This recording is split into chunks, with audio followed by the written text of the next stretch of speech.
नमस्कार, मैं दीपक कुमार सोनी आप सबका दीपक जीएस एकेडमी में बहुत-बहुत स्वागत करता हूं दोस्तों। जैसा कि आप लोग जान रहे होंगे कि लगातार हम लोग श्रृंखला को लेकर के चल रहे हैं। सिर्फ रविवार को हम लोग थोड़ा-सा छुट्टी ले लेते हैं क्योंकि अपना भी काम रहता है थोड़ा बहुत और उसके बाद हफ्ते के 6 दिन हम आपकी सेवा में तत्पर हैं और आपको अगर ये श्रृंखला अच्छी लग रही होगी, इसके बाद झारखंड की श्रृंखला जाएगी, तो आप चैनल को सब्सक्राइब वगैरह कर लें ताकि आपको नोटिफ़िकेशन सही समय पर मिल जाए और बेल आइकन को दबा लें, ठीक है? तो बिहार की लगातार भूगोल की श्रृंखला में भूगोल की और 1-2 क्लासेस बची हुई हैं।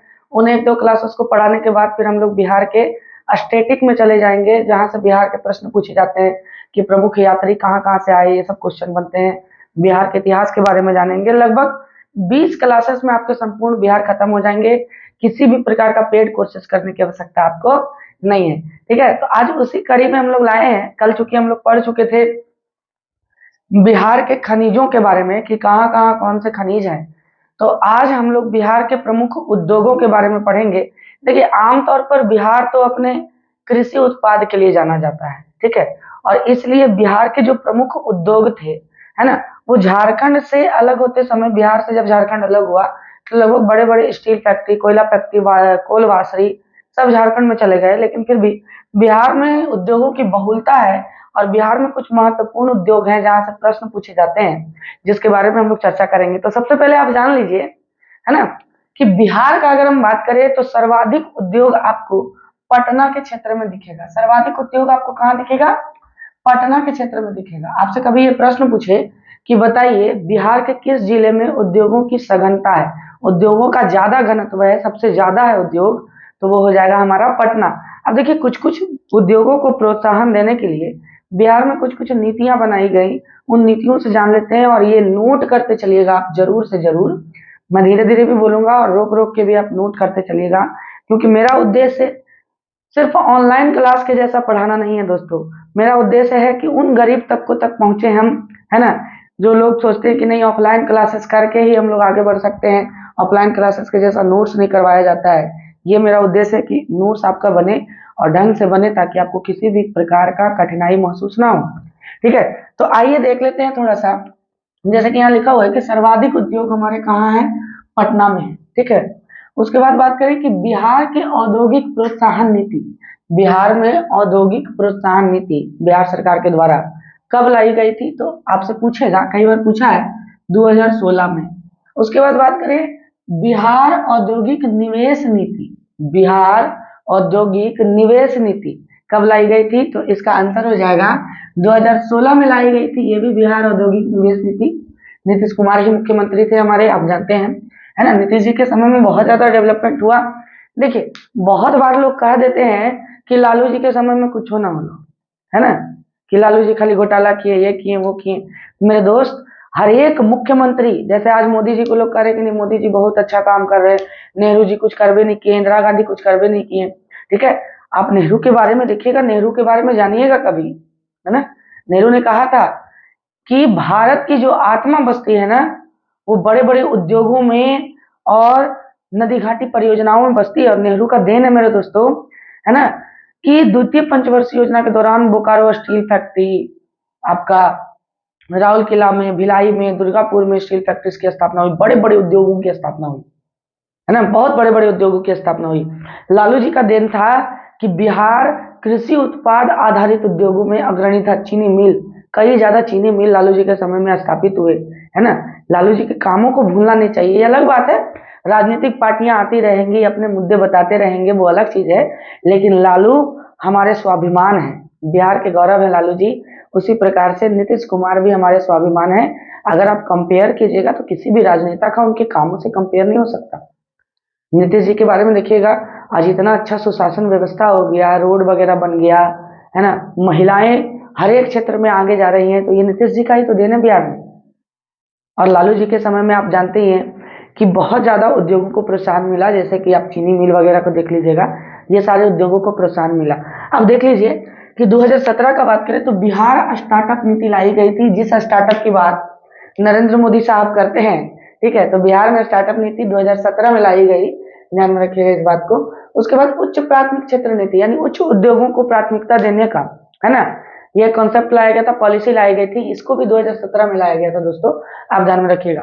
और एक महत्वपूर्ण प्रश्न है ना कि देखिए बिहार में उद्योगों को डेवलपमेंट के लेकर के बियडा नामक एक क्या बनाया गया, संस्था बनाया गया, इंडस्ट्री बनाया गया, है ना, संस्था बेसिकली इंडस्ट्री बनाया गया, अथॉरिटी बनाया गया। बियडा का फुल फॉर्म था Bihar industries area development authority. इसकी स्थापना 1974 में की गई, आप ध्यान में रखिएगा बियडा, है ना, बियडा की स्थापना कब की गई, 1974 में। अब थोड़ा सा मैप को समझ लें और मैप से ही आपके प्रश्न आने हैं, तो आप ढंग से, एक तो अच्छा बात ये होगा कि आप बिहार का मैप बनवा करके और फोटो कॉपी करवा लें और उसके बाद उसको रख दें बड़ा अच्छा तरीके से, और एक एक मैप निकाल करके रोज जो मैपिंग में करवा रहा हूँ उसको आप करते चल रहे हैं, ये एक तरीका है। दूसरा तरीका है कि आप कॉपी में जैसे जैसे मैं बता रहा हूँ जिलावार, उसको आप लिखते चल जाएं। तो सबसे पहले हम लोग आ जाते हैं मैप में, देख लेते हैं कि कहाँ कौन से उद्योग है, नोट करते चलिएगा आराम से, किसी भी प्रकार का कोई दिक्कत नहीं होना है आपको, ठीक है, ध्यान में रखिएगा। सबसे पहले पटना के क्षेत्र में हम आ जाते हैं दोस्तों। ये पटना का जो क्षेत्र है, इस क्षेत्र को आप देखिए, पटना के क्षेत्र में, तो ये पटना के क्षेत्र में आए तो सबसे पहले पटना में मोकामा के बारे में चर्चा कर ले। मोकामा बहुत ज्यादा फेमस है और यहाँ के एक बाहुबली विधायक थे अनंत सिंह, है ना, उनकी पत्नी अभी विधायक बनी है अनंत सिंह, वो अपने भाषण के लिए जाने जाते हैं, बड़े अजीब तरह से भाषण देते हैं, बड़ा अच्छा लगता है एक तरह से कॉमेडी टाइप का, लेकिन बाहुबली है ना, ध्यान रखिएगा। उन्हीं का क्षेत्र है मोकामा विधानसभा।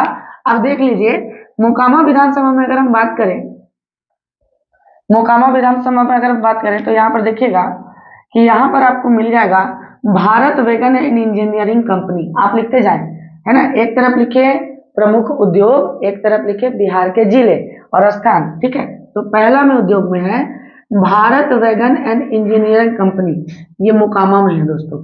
दूसरा देखिए मोकामा में चमड़ा उद्योग है, यहाँ बरौनी लिख दिया गया है, ये गलत है ना, यहाँ पर गलत लिखा गया है, ये मोकामा में, ये कहाँ है, मोकामा में है चमड़ा उद्योग।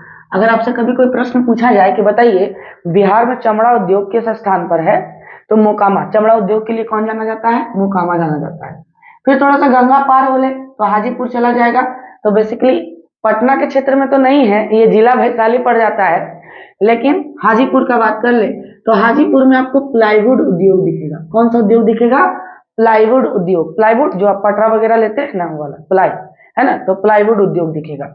उसके बाद पटना में आए, देखिए पास है पटना और पास है पटाखा, पटाखा उद्योग यानी क्रैकर्स, जिसको आप बोलते हैं क्रैकर्स, दिवाली में फोड़ते उड़ते हैं, है ना, वो पटाखा उद्योग भी कहाँ है, पटना में है।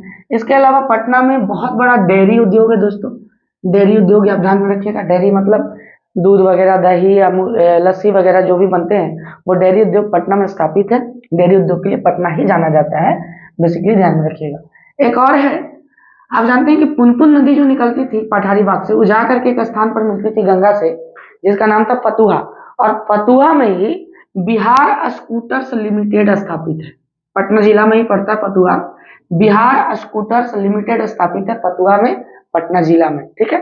तो पटना का कंसेप्ट मेरे ख्याल से क्लियर हो गया होगा। अब हम लोग इधर से चलते हैं, थोड़ा सा ध्यान में रखिएगा।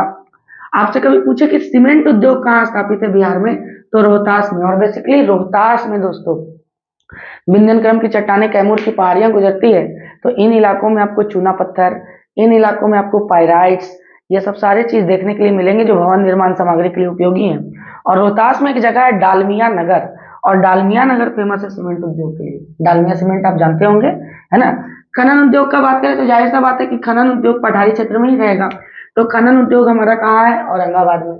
सूती वस्त्र उद्योग का बात करें तो ये हमारा कहाँ है, गया में है, सूती वस्त्र उद्योग गया में है हमारा, ठीक है।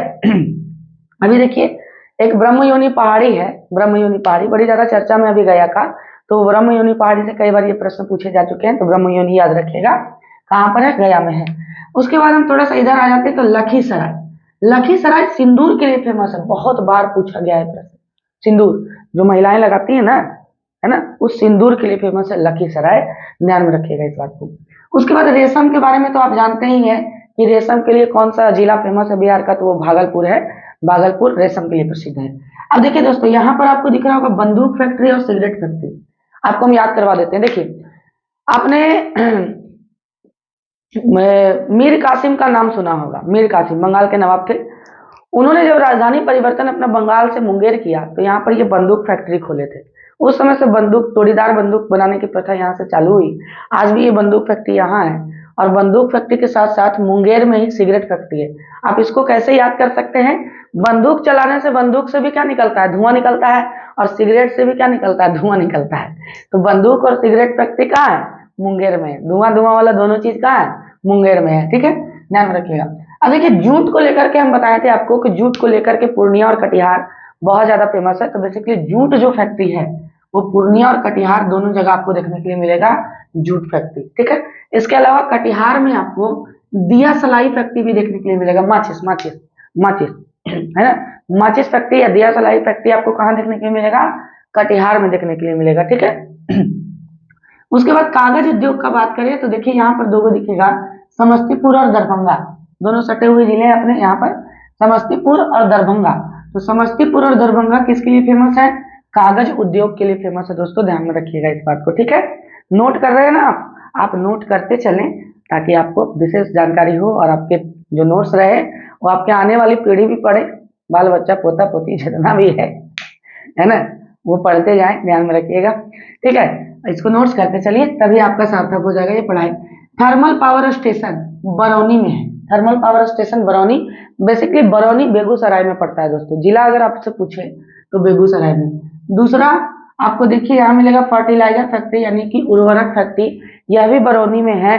और बरौनी ध्यान में रखिएगा बेगूसराय में है। ठीक है, तो यहाँ पर जितने भी उद्योग प्रमुख उद्योग थे उसके बारे में हम लोगों ने चर्चा किया। एक प्रश्न आपसे और पूछेगा, देखिए बिहार में लगभग जितने भी उद्योग दिख रहे हैं आपको, सब स्टेट गवर्नमेंट संचालित करती है। कौन सी गवर्नमेंट? State government. लेकिन 3 उद्योग ऐसे हैं जिसका संचालन सेंट्रल गवर्नमेंट करती है। यहाँ पर देख लीजिएगा, Bharat wagon and engineering company जो बोकामा में है, ये सेंट्रल गवर्नमेंट के द्वारा संचालित है। ठीक है, दूसरा थर्मल पावर स्टेशन बरौनी, ये सेंट्रल गवर्नमेंट के द्वारा स्थापित है। और तीसरा फर्टिलाइजर फैक्ट्री मतलब कि फर्टिलाइजर उद्योग इंडस्ट्रीज बरौनी, ये भी आपके किसके द्वारा संस्था स्थापित है, चलता है? सेंट्रल गवर्नमेंट के द्वारा चलता है। तो आशा करते हैं दोस्तों कि आपको ये कड़ी बहुत अच्छे से समझ में आ रही होगी। और ऐसा नहीं है कि क्वेश्चन की बात, तो पिछले क्लास में मैंने क्वेश्चन भी दिखाया कि बीपीएससी में किस प्रकार के क्वेश्चन पूछे गए। ठीक है, तो आप ध्यान में रखिएगा, इससे बाहर कुछ भी नहीं आएगा आपका। आपको अच्छा लगे तो अपने इस भाई का समर्थन करें। और बहुत बहुत धन्यवाद। दुआ में बहुत ज्यादा याद रखिएगा। शुभ रात्रि।